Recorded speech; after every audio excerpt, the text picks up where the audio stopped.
A graça e a paz em nome do Senhor Jesus. Aleluia. Feliz com Jesus, irmãos? Jesus. Que felicidade. Glória ao Senhor. Eu quero convidar você, vamos para a exposição da palavra. Eu quero convidar você a pegar a sua palavra aí e abrir no livro de Marcos, capítulo 16. Evangelho de Marcos, no capítulo 16. Pega a sua Bíblia, nós vamos ler. Marcos, capítulo 16.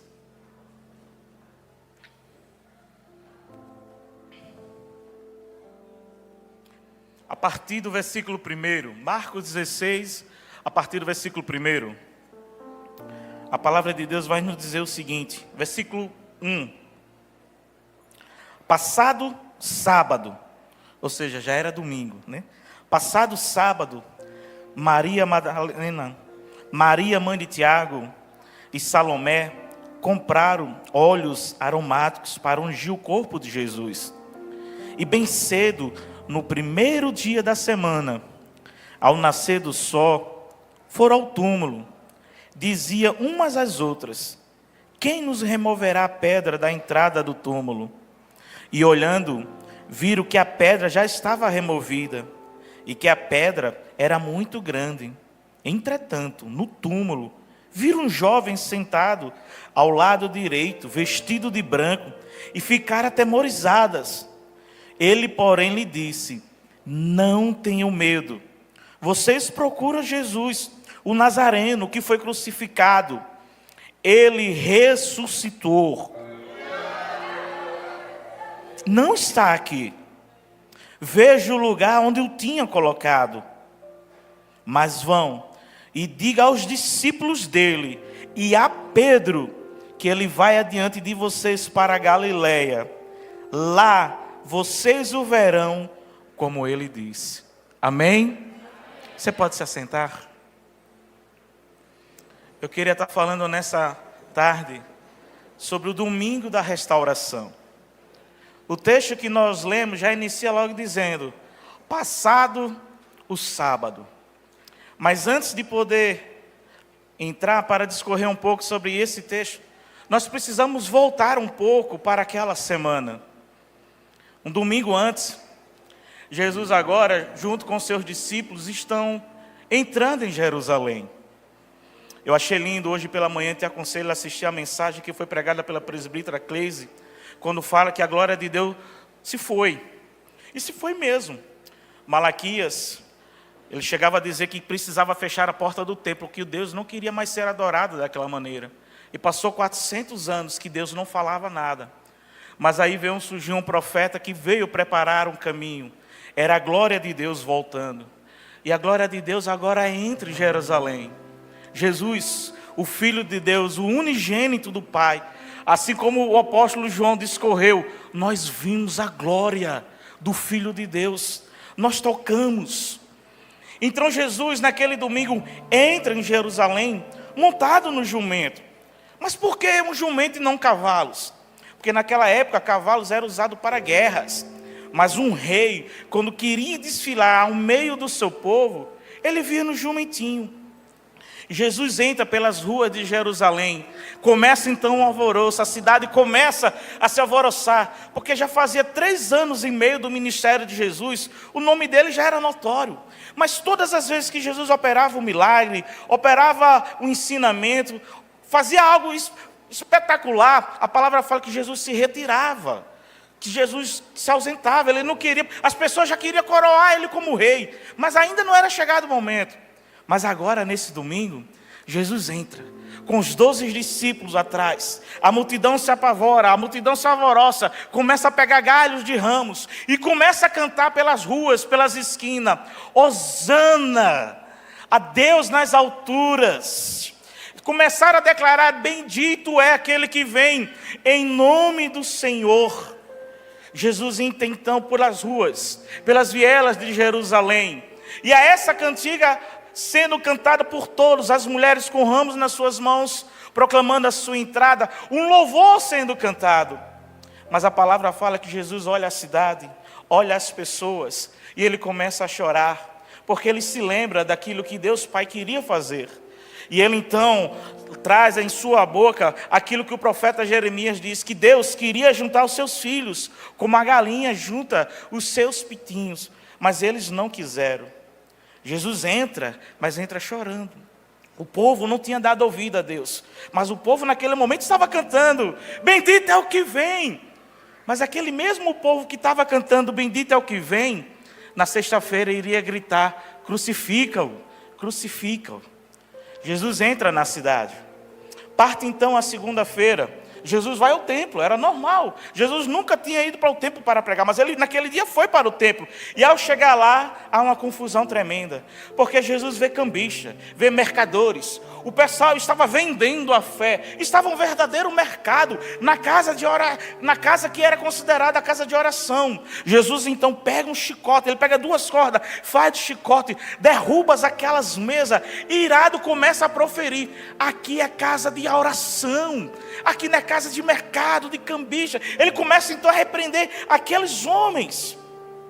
Ao sair dali, ele começa então, os fariseus já chegaram logo junto, mas Jesus não pode fazer isso. Então Jesus começa a falar para os fariseus, começa a pregar um sermão, e ele já começa logo de maneira bem suave: fariseus hipócritas, vocês dão esmola, vocês dão vocês fazem longas orações, mas os corações de vocês estão longe de Deus Pai. Ele começa a chamar aqueles fariseus de sepulcro caiado. Jesus estava condenando não a adoração que era feita no templo, mas a motivação da adoração. Aquele povo, aqueles religiosos, estava servindo a Deus por religião. E Jesus começa então a condenar. Ao sair dali, a palavra fala que ele vê uma árvore, ele vê uma figueira brava, e ele vai lá tentar encontrar um fruto, e não vê um fruto, não vê nada, a figueira não tinha fruto nenhum. Então ele amaldiçoa aquela árvore. Por isso que nós conhecemos, que é chamada de figueira brava. Quem sabe os discípulos olhando para Jesus, uns conversando com os outros, começaram a indagar: rapaz, Jesus hoje está estressado. Chutou as mesas, botou o povo para correr, chamou de hipócrita, de sepulcro caiado, amaldiçoou a figueira. Jesus hoje é só cajadada. Quem sabe? Na terça-feira nós não sabemos o que aconteceu, mas na quarta-feira Jesus é convidado. Ele é convidado para ir na casa de Simão, o fariseu. Simão, o fariseu, recebe Jesus, recebe os seus discípulos. Ele está ali na sua casa, dando de beber, dando de comer. Só que, de repente, algo novo acontece. Uma mulher entrou, ninguém percebeu. E aquela mulher se lança aos pés de Jesus. E ela começa então a chorar aos pés de Jesus. Ela começa então a molhar os pés de Jesus com suas lágrimas. A palavra chega a dizer que ela enxugava os pés de Jesus com seus cabelos. O fariseu Simão, o religioso, disse: se o Senhor fosse profeta, saberia quem esta mulher é. Ele começa a indagar, começa a repreender, começa a mostrar os defeitos, os pecados daquela mulher.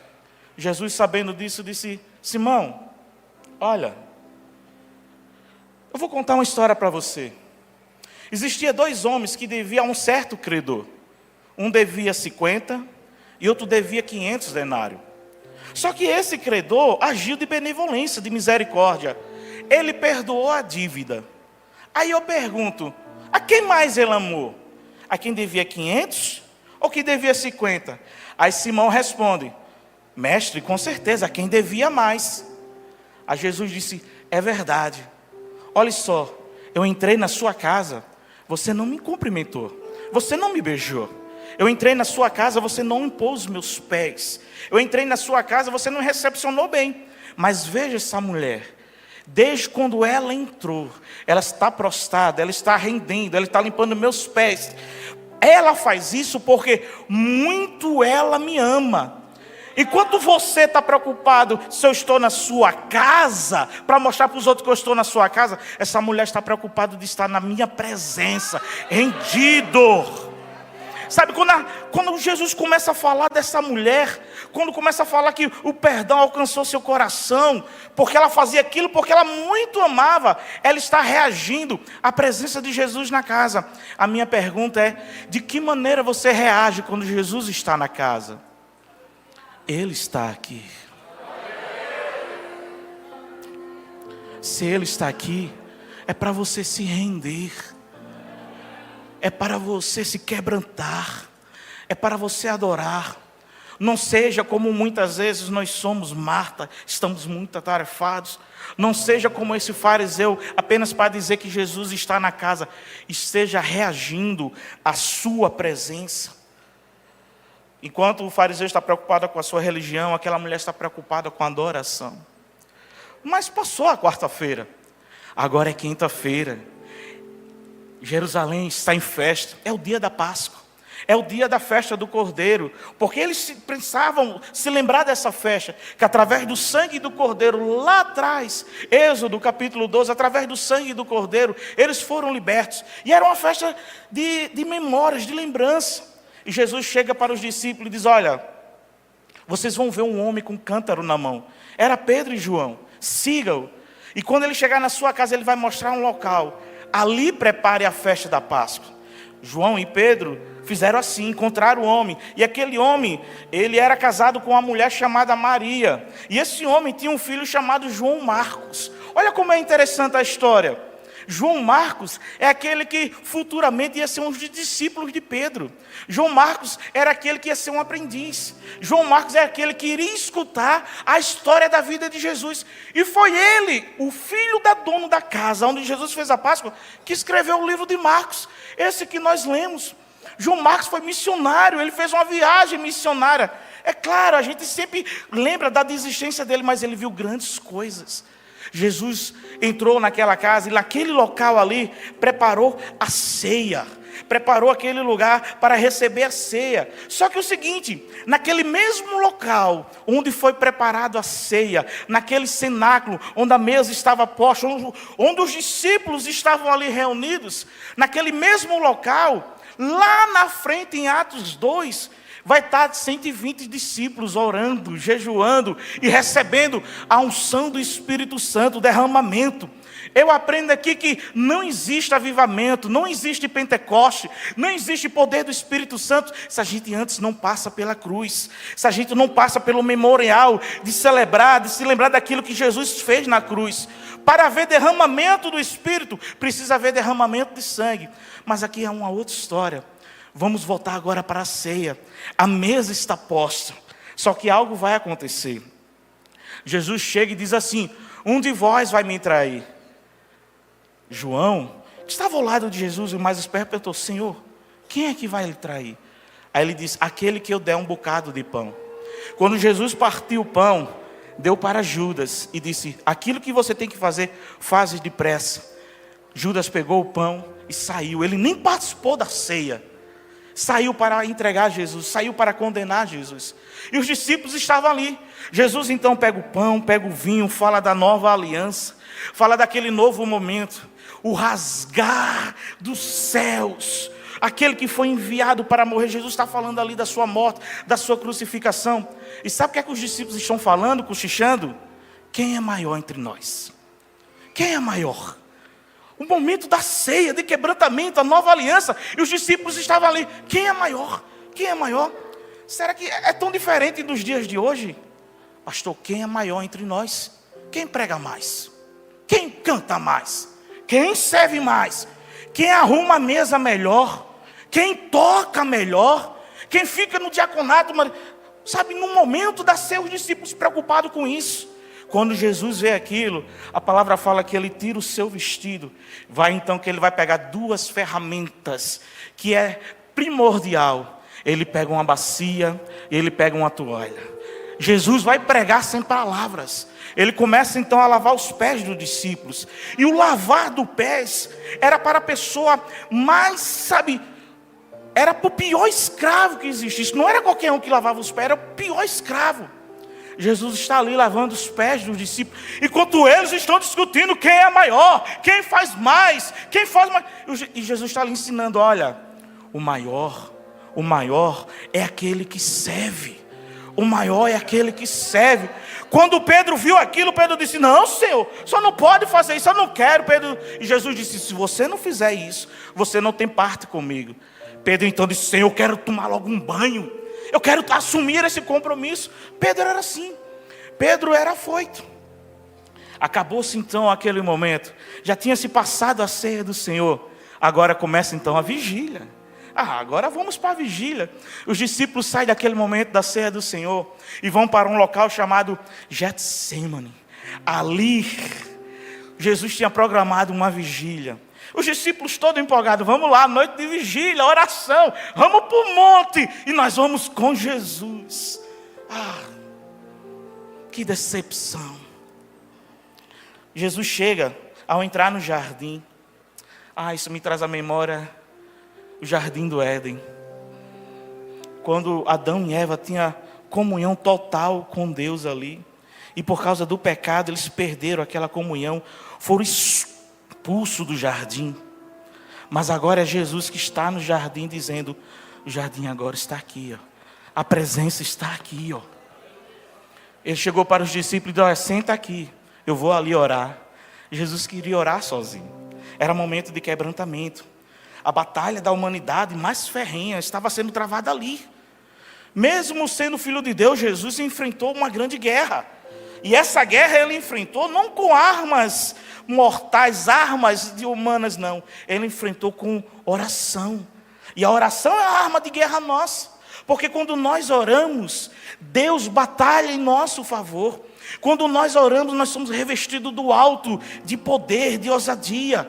Quando nós oramos, nós somos capacitados para enfrentar qualquer grande dilema da vida. Quem sabe você não está prevalecendo naquilo que você está vivendo hoje, porque você não está orando. Ou você só fica nos irmãos 6 horas. Irmão, ora por mim. Irmão, ora por mim. As pessoas já vêm para a igreja com aquele intuito, pastor, ora pastor. Lá em casa está a luta ferrenha, meu irmão. É você que tem que se colocar na brecha. Assim um poder da intercessão, assim um poder que nós podemos abençoar, mas a guerra é sua.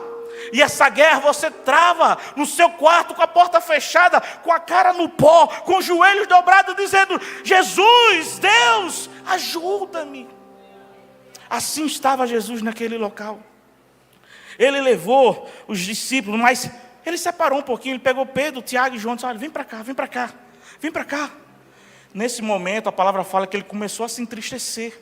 Nesse momento, ele começou a se angustiar. Por quê? O inferno inteiro estava lançando sobre Jesus. Satanás, com toda a sua fúria, queria impedir que Jesus cumprisse, assim, a vontade de Deus Pai. Jesus olha, e os discípulos estão dormindo. Enquanto os discípulos estão dormindo, Jesus está lá com os joelhos dobrados, com o rosto em terra, clamando a Deus Pai. A gente vê que a oração de Jesus foi perseverante. É uma oração intensa. É uma oração submissa. Seja feita a tua vontade. Ele ora, ora e ora. E lá naquele jardim, ele começa então a derramar as suas preciosas lágrimas. A Bíblia narra apenas 3 momentos que Jesus chora. Apenas 3 momentos. Jesus chora quando chega em Betânia, no 4º dia, quando viu o seu amigo que estava morto. A palavra fala que Jesus chorou. Jesus chora quando entra em Jerusalém, na entrada triunfal, ao olhar a cidade e saber que aquela cidade seria destruída, que o templo seria destruído, que aquele povo seria disperso. A palavra fala em Lucas 19 que Jesus chora. E aqui no Getsemane, o nosso Jesus está chorando. A sua alma está angustiada. A sua alma está em lamento. Sabe? Mas ele não chora, não é por causa de uma dor física, não. Não é porque agora tudo está acabando, não. Ele chora ali porque ele está longe da intimidade de Deus Pai. Ele chora ali porque ele está desamparado. Ele chora ali porque ele começa então a carregar o peso do nosso pecado. O castigo que nos traz a paz, Isaías disse, estava sobre ele. O castigo, o pecado. Jesus então começa naquele momento a chorar ali. No partir do pão lá na ceia, todos estavam juntos. Mas no momento da oração ali, daquele jardim, Jesus está sozinho. Está com seus joelhos dobrados, oferecendo a sua vida a Deus Pai com súplica, com clamor. Ele estava só. Então Jesus se levanta. Ele não se levanta como um homem vencido pelo desânimo, não. Mas ele se levanta firme, porque a oração faz isso. A gente se dobra, sabe, fraco. A gente se dobra em pecado. A gente se dobra vencido pelos dilemas da vida. Mas quando a gente está lá dobrado, com o nosso rosto no chão, com os nossos joelhos dobrados, pedindo, clamando ao Senhor, quando nós nos levantamos, é porque o Senhor nos revestiu de força. É porque o Senhor nos dá ousadia, nos dá coragem. Jesus se levantou daquele momento ali sabendo. Ele vai caminhar agora não como um derrotado para a cruz, mas como alguém decidido a entregar a sua própria vida. Sabe, ele não foi preso. Ele se entrega, ele se entregou. Ele vai caminhar para a cruz. Ele vai ser apanhado pelos os soldados. Ele se apresenta. Olha, agora aqui. Ele foi para a cruz com esse momento, com essa motivação de entregar a sua vida por mim e por você. Mas a pergunta que eu faço é: os discípulos estavam ali. Os soldados vêm, prendem Jesus e começam a levar Jesus. Aí a pergunta que eu faço agora é que eu quero trazer para o texto: aonde está Pedro? A palavra fala que Pedro estava dormindo. Jesus foi lá 3 vezes e Pedro dormindo. Na hora que Pedro estava ali, dormindo. Naquela quinta-feira Jesus foi traído. Naquela quinta-feira Jesus foi levado preso. Naquela quinta-feira Jesus foi levado aos empurrões para a casa do sacerdote, para lá passar por um julgamento, para ser condenado a ser crucificado. Pedro antes tinha falado que iria até a morte por causa de Cristo Jesus. Se preciso for, ele iria até preso. Mas agora Pedro está fugido. Os discípulos somem, a gente não ouve mais falar dos discípulos. Mas só que Mateus, no capítulo 26, quando vai falar de Pedro nesse momento, começa a dizer que Pedro seguia Jesus de longe. Quantos de nós não estamos assim, seguindo Jesus de longe? Seguir a Jesus de longe é porque nós não temos compromisso. Seguindo a Jesus de longe é: quando der eu vou, quando não der eu não vou. Seguir a Jesus de longe é: eu não quero ser cobrado. Seguir a Jesus de longe é só: olha, isso não é para mim. Pedro estava lá seguindo a Jesus, mas de longe. Você está seguindo Jesus de longe? Pedro segue Jesus de longe porque ele não quer se comprometer. Sabe, ele quer ver o que é que vai dar aquela situação. Jesus está sendo levado preso. Ele não perde Jesus de vista. Ele não tem disposição alguma de abandoná-lo, mas também não tem disposição a estar ao seu lado. E o que é que acontece? Jesus é levado para a casa do sumo sacerdote. E por seguir a Jesus de longe, começa então o famoso episódio da negação de Jesus. Lá naquela casa, Pedro nega Jesus por 3 vezes. Tu estava com Jesus, declarou uma criada. Ele olhou para aquela criada e disse: não, você nunca me viu, eu nem sei do que você está falando. Lá na porta da entrada, uma outra criada viu a Pedro e disse: você estava com ele. Ele disse: não, você está confundindo. Não, eu não estava com ele. De repente a palavra fala que ele estava perto de um braseiro. E as pessoas que estavam ao redor olharam para Pedro e disse: você é galileu. Você estava com ele. Não foi uma pessoa, foram várias pessoas. E Pedro então começa a negar: não, eu nunca estive com ele, eu não conheço esse homem. A palavra fala que ele começa a perjurar, ele começa a jurar que não conhece a Jesus. É isso que dá quando nós seguimos Jesus de longe.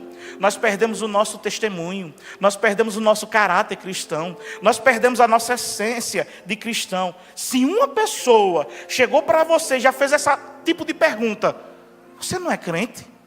E está fazendo isso? É porque o seu testemunho já foi para o chão. A sua essência de Jesus já não tem mais nenhum valor para aquela pessoa, porque aquilo que você está fazendo não condiz com o seu cristianismo que você professa pela boca. Pedro negou Jesus 3 vezes, e da terceira negação, houve-se algo sobrenatural. Não foi os anjos que desceram do céu, não foi um trovão, um raio que atravessou o horizonte, não.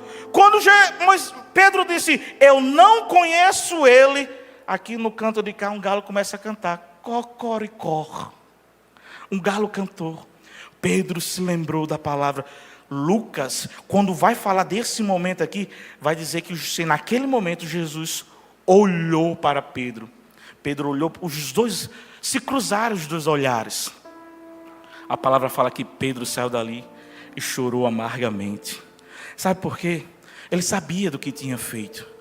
Ele havia decepcionado, ele havia frustrado. Ele havia negado a Cristo Jesus. Há uns dias atrás ele tinha ouvido: aquele que me confessar diante do povo, diante dos homens, eu confessarei diante de Deus Pai. Mas aquele que me negar diante dos homens, eu negarei diante de Deus Pai. Quem proferiu essas palavras, senão a Cristo Jesus? Essas palavras caíram como peso em seu coração. Aquele olhar de Jesus não foi um olhar de condenação, não foi um olhar de julgamento. Foi aquele olhar que nós olhamos para a pessoa e disse: eu não avisei, eu tinha dito a você. Pedro saiu dali e chorou amargamente. A quinta-feira então acaba. Convém então, amanhece. É sexta-feira. É sexta-feira agora. Jesus naquele dia, ele começa a ser chicoteado brutalmente pelos soldados. Ele é coroado com uma coroa de espinho. Lembre-se, ele entrou em Jerusalém no domingo, como rei. O povo ovacionava ele, mas agora ele não estava sendo coroado como rei dos reis, senhor dos senhores. Ele estava sendo coroado com uma coroa de espinho que penetrava o seu crânio. Jesus é colocado então uma coroa sobre a cabeça de Jesus. Jesus é entregue para ser crucificado. E Pedro não estava lá. Jesus começa então a caminhar, onde alguns historiadores chamam pela via dolorosa. O caminho de carregar a cruz. Ele já tinha sido chicoteado, maltratado, açoitado. Ele começa então a carregar a cruz. É um trecho de 600 metros, carregando uma coluna, carregando uma cruz descalço, com suas costas todas dilaceradas, com o corpo quase nu, fraco. Veja, mas Pedro não estava lá. A palavra fala que no meio do caminho ele cai, e um soldado romano vê Simão de Cirene e obriga a Simão de Cirene a ajudar a Cristo Jesus. Mas não era para ser Simão de Cirene para ajudar a Jesus, era para ser os discípulos, era para ser João, Tiago, Pedro, mas Pedro não estava lá. Jesus chega então ao Gólgota, onde ele é crucificado, onde ele é pendurado na cruz, suspenso entre os céus e a terra, sofrendo dores atrozes. Mas Pedro não estava lá. 6 horas, ele foi crucificado às 9 horas, já estava dando 3 horas da tarde. 6 horas exposto à vergonha, à dor, despido de suas vestes, com seu sangue escorrendo, preso, sofrendo fadiga, dor, sede, sofrendo todo tipo de zombaria, de escárnio. E Pedro não estava lá. Às 3 horas da tarde, Jesus dá um grito, dá um brado, entregando a sua alma, o seu espírito ao Senhor. A palavra fala que o véu do templo é rasgado de alto a baixo. As pedras dos montes começam a rolar as encostas. A palavra diz algo sobrenatural. Os túmulos começam a ser abertos. Algo sobrenatural estava acontecendo. O céu se escureceu, houve um tremor, o véu rasgou de alto a baixo, os túmulos foram abertos. E a pergunta que fica é: cadê Pedro? Cadê Pedro?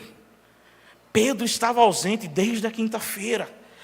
Sexta-feira ele não apareceu. Jesus então é crucificado e às 3 horas ele morre. Findou a sexta-feira. Cadê Pedro? Chega então sábado. Cadê os discípulos? Cadê João? Cadê aqueles que disseram: eu dou minha vida, o Senhor meu mestre, meu Senhor, eu vou contigo por onde o Senhor quer?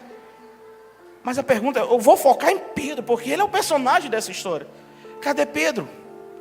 Sábado, não ouve-se falar nada, há um silêncio na história. Mas glória a Deus, o domingo veio.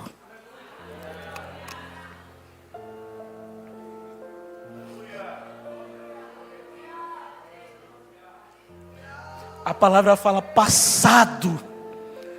O sábado, passado essas coisas. Maria Madalena, quanto a Maria, mãe de Tiago, vão para o sepulcro. E chegam lá, elas veem um anjo, um ser sobrenatural, vestido de branco, com resplendor. E diz: olha, aqueles que vocês procuram não está aqui. Ele ressuscitou. A morte não pôde vencê-lo. A cruz não pôde pará-lo. O império das trevas não tem poder algum sobre ele. Aí o anjo olha para aquelas mulheres e diz: vão, diz aos discípulos, aí bota assim, e a Pedro, vão para a Galileia. Por que disse e a Pedro? Porque Pedro não se sentia mais discípulo, não. Pedro havia fugido. Pedro havia negado a sua vida com os outros.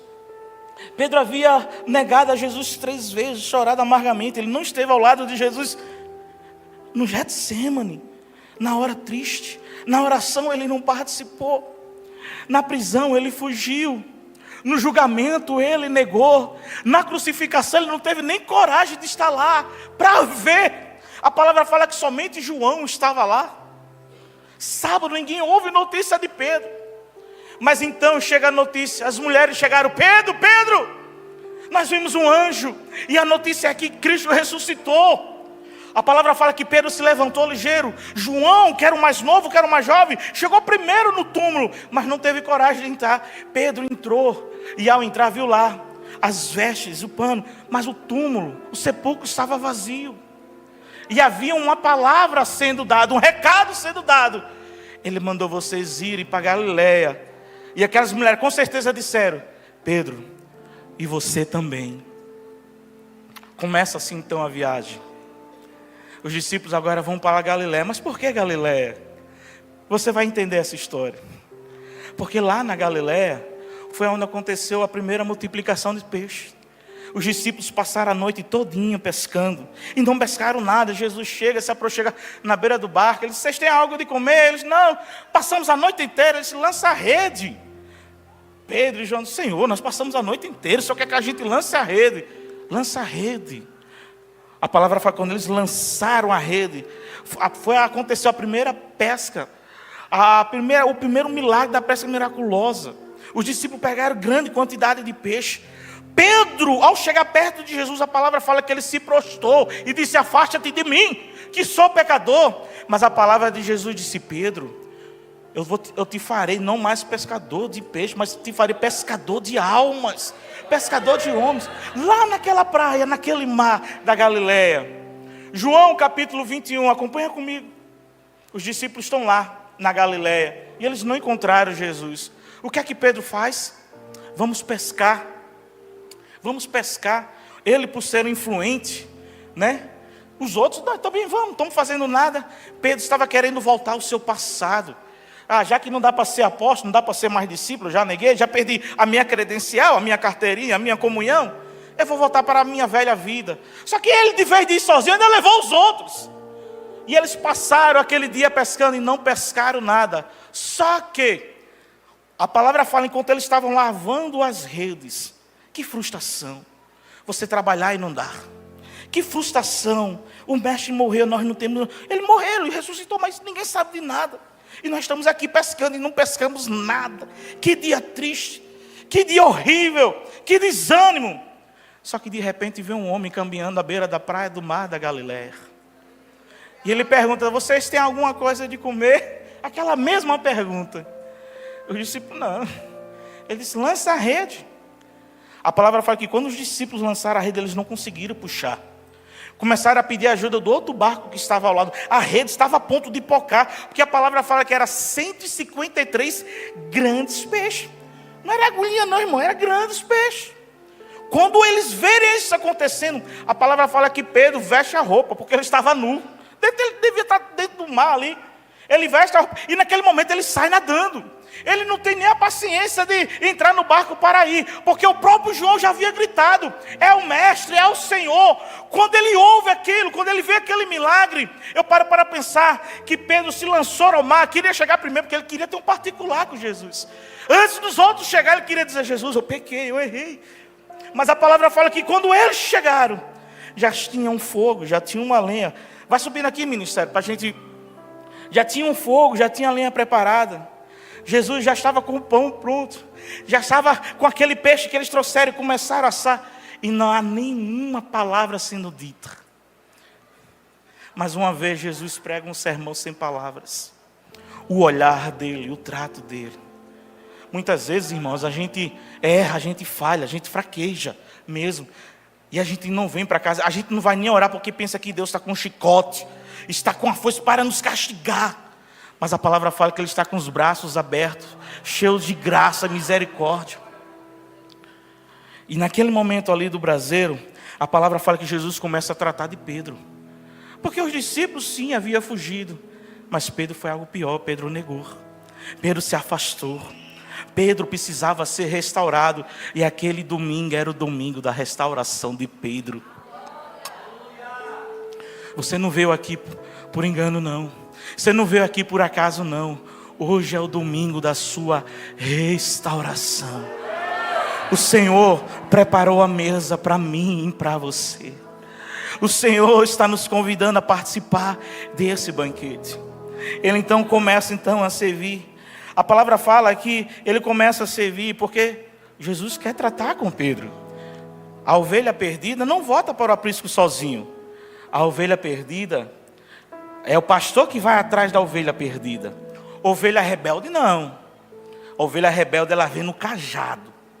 Mas a ovelha perdida o pastor vai lá, porque o pastor quer curar, quer sarar as suas feridas, quer orientar. Vamos, filha, é por aqui. Jesus é o nosso pastor e nós somos a ovelha perdida. Jesus toma a decisão de não condenar Pedro. Não. Talvez Pedro esperasse a sua condenação, porque ele havia feito tantas promessas. Será que é tão diferente de nós? Senhor, 2024, eu vou orar mais, eu vou jejuar mais, eu vou evangelizar mais, eu vou fazer tantas coisas a mais, Senhor. Já entramos em setembro e você vê a sua vida. Que decepção, que frustração, que cristianismo fraco, raso, supérfluo. Mas Jesus não está aqui para condenar. Ele está aqui para dizer: eu estou aqui para restaurar você. Eu estou aqui para poder levantar você. Enquanto Pedro se sentia um dos piores dos homens, Jesus estava preparando o alimento, Jesus estava preparando o banquete. Ele então começa a conversar com Pedro, porque ele precisa despertar algo em Pedro. Ele precisa despertar aquilo que Pedro havia perdido, que era o amor. Porque Pedro havia negado 3 vezes. No Getsemane, dormiu 3 vezes. Mas agora Jesus precisava despertar aquele amor que ele havia perdido, que ele havia se esquecido. E começa a indagar: Pedro, você me ama, Pedro? Ah, que texto lindo. Ah, Jesus, eu te amo. Não era assim. Pedro dizia: Senhor, tu sabes. Sabe aquela pessoa envergonhada? Senhor, tu sabes, Senhor. Jesus mais uma vez: Pedro, você me ama, Pedro? Senhor, tu sabes, né? E a cada momento Jesus: apacenta os meus cordeirinhos. Jesus estava dizendo, o apacentar os cordeirinhos era que Jesus, é como se Jesus estivesse dizendo: Pedro, você para mim continua sendo a mesma pessoa, Pedro. Você não perdeu o ministério, você não perdeu a graça, você não perdeu o meu favor. Continua, Pedro. Continua, Pedro. Ao chegar ao terceiro momento, Jesus fala: Pedro, tu me amas? Ele: Senhor, tu sabes o quanto eu te amo. Não eram mais as palavras, era o coração, era a motivação de dentro. Era a única condição para Pedro ser restaurado, era o seu amor. E nós sabemos que o maior mandamento é o amor. Jesus faz essas perguntas porque Jesus queria apagar das memórias a negação. Jesus queria apagar das memórias de Pedro o seu fracasso, o seu desleixo, a sua falta de compromisso. Jesus queria apagar da memória de Pedro tudo isso, porque Jesus quer restaurar. Por isso que ele dá, Pedro, ele dá essa ordem: apacenta meus cordeiros, apacenta as minhas ovelhas.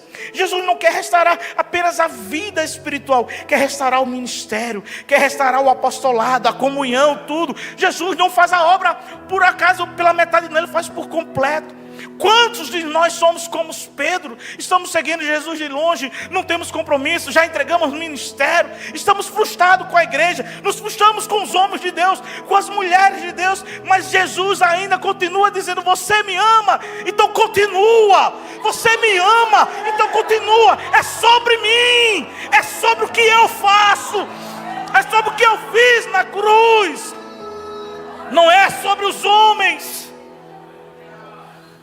Pedro nos ensina que quando nós nos sentimos perdidos, nos sentimos desanimados, Deus está disposto a nos restaurar. Ele nos chama para que a gente venha abandonar os nossos erros e a voltar para Ele.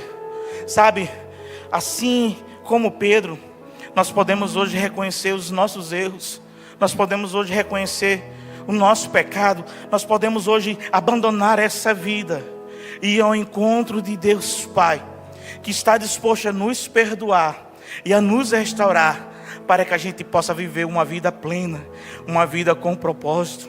Hoje é domingo, domingo de ceia, domingo da restauração, e o Senhor preparou tudo isso aqui para mim e para você.